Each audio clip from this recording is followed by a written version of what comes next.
That's right, we've just found the leather star. Not one, but two Gumboot Chitons. What?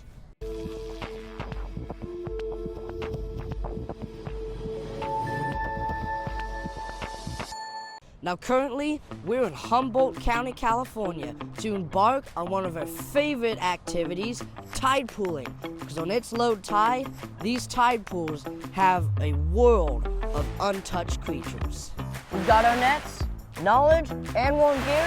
It's time to find some creepy creatures. I'm ready. Woo! Oh yeah, we've found another species of sea star. This is a blood star.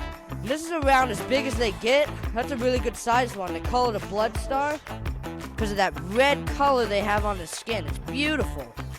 Wow, this is really cool. So cool. This thing is so rough.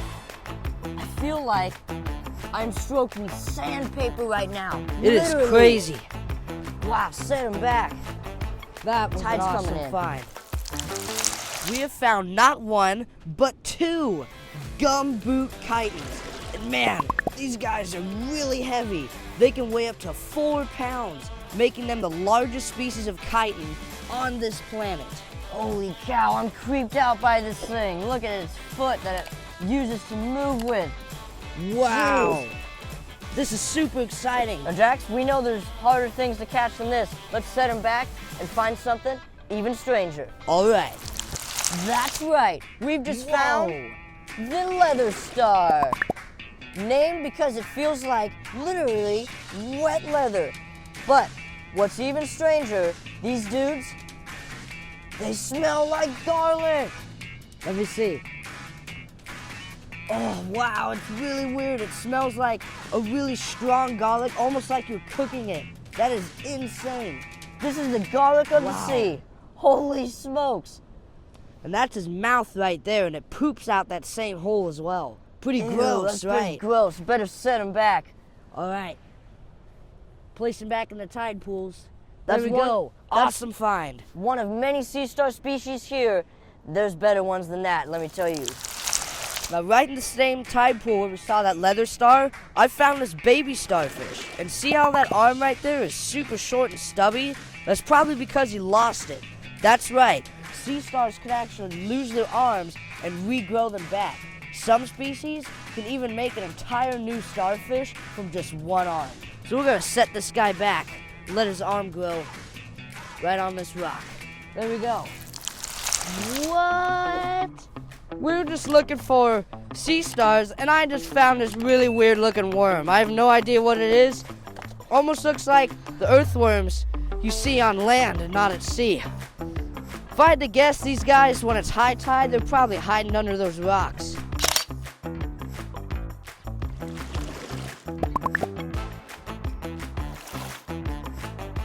Super weird. I just found them in the sand. What do you think this is? This looks like an eel or another worm maybe, but it is a type of fish. It's actually a baby prickleback. Now, I'm not sure exactly which species. I believe maybe a monkey-faced or black prickleback. The pricklebacks get around this long, about that big around. They're a big fish. This one must have hatched out of an egg pretty recently. Yeah. Oh, he's so slippery. That is so cool. So cool. Now, we've just found another leather star, and see that right there? That's its cardiac stomach, where when they eat prey, they spit that out of their bodies to liquefy the animal, and then suck it back in like it's soup. And then the second stomach in their body, their pyloric stomach, then finishes the job. And then the extra gross part, the same hole where he eats it, he poops the prey out of the same hole. Aww. That's just disgusting. You didn't think sea stars were weird enough. All right, we gotta set this guy back. I guess that's why they smell like garlic.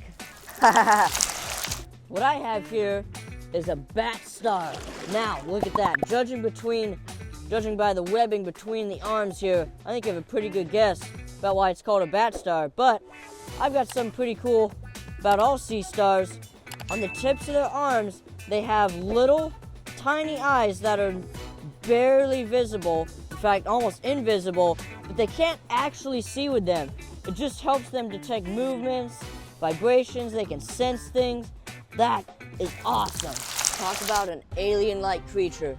This is the northern kelp crab, and the biggest one I have ever seen. Look at this triangular head here.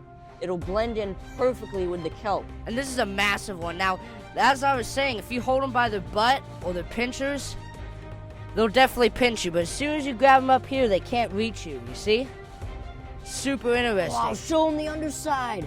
It's bright red. Look at this, It's dude. a little Christmas crab.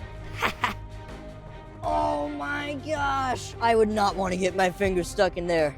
Let's set you back. Now, I got a tip for you.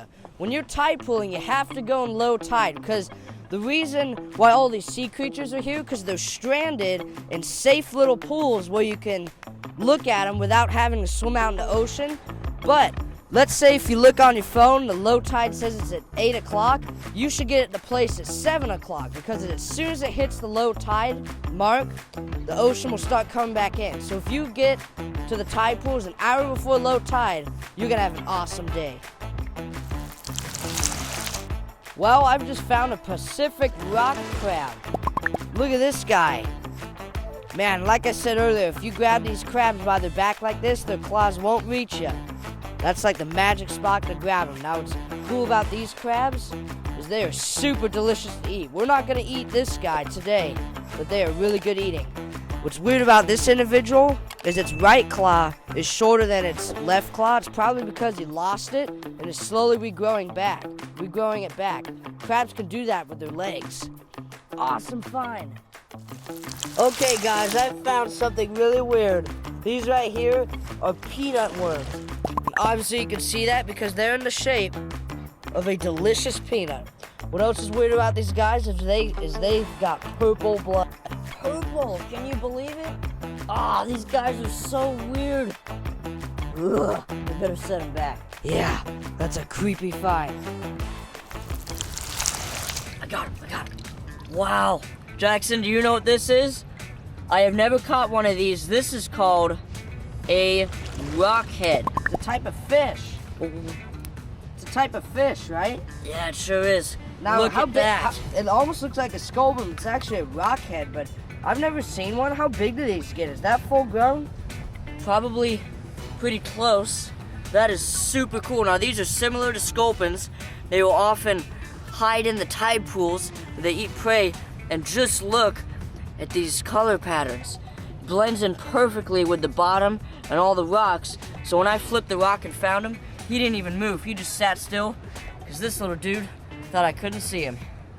That is so cool.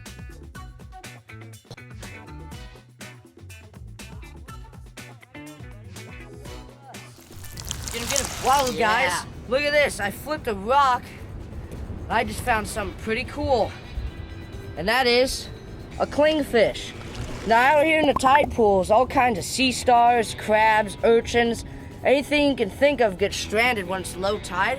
But fish get stranded as well, like sculpins, these clingfish, all kinds of small little minnow and fish species. They'll get stranded in these tide pools as well. Wow, that's Super so cool. Call them a clingfish because they suck to rocks. They cling themselves to it by using the sucking method. That's so cool. Send them back, buddy. Awesome. Well, I think we can both say that today's experience was nothing short of incredible at one of our favorite tide pooling locations. And this is how you could easily come out here at low tide and educate yourself with amazing creatures and have a wonderful time in the great outdoors. But the tide's coming in, so we're gonna call it a day. And what an adventure this was here in Northern California. I'm Jackson Hawkins Kimmel. And I'm Jameson Hawkins Kimmel. And together, We are the Brothers Wild. Bye, everybody. keep it wild.